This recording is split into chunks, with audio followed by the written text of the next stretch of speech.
পৌঁছে দিতে চাই বিকজ আমি নিজেই গানগুলো শুনতে খুব ভালোবাসি এবং এই প্রত্যেকটা গান holds a story from that period. যে স্টোরিজগুলো আমাদের জানা খুব ইম্পর্টেন্ট, তাই জন্যে আজকে এই থিমটা আমি চুজ করেছি। তো প্রথম আমি যেই গানটা দিয়ে শুরু করব সেই গানটা বড়ি মালকা জানের কম্পোজিশন এবং ওনার মেয়ে গওহর জানের প্রথম রেকর্ড করা। She was the first Indian artist যার কণ্ঠে গান রেকর্ড হয়েছিল প্রথম। তো সেটার পেছনেও একটা খুব ফানি ইনসিডেন্ট রয়েছে। সেই ইনসিডেন্টটা আমি একটু শেয়ার করব সকলের সঙ্গে।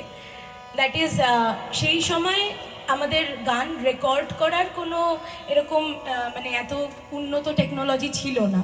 তো মানে যারা মেল সিঙ্গার্স ছিলেন তাদেরই সেই সময় বেশি প্রায়োরিটি দেওয়া হতো।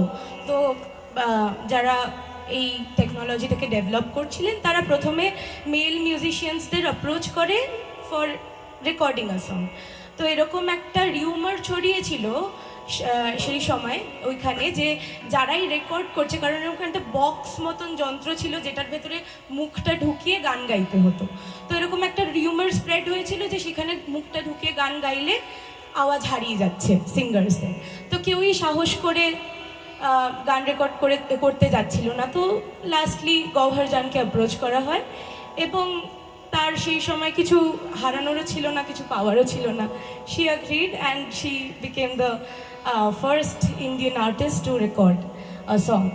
তো তারই একটা গান আমি আজকে গাইব, তার মার কম্পোজিশন, বড়ি মালকা জানের কম্পোজিশন। উনিও একজন খুব ফেমাস কোর্টিসান ছিলেন সেই সময়ের কলকাতার।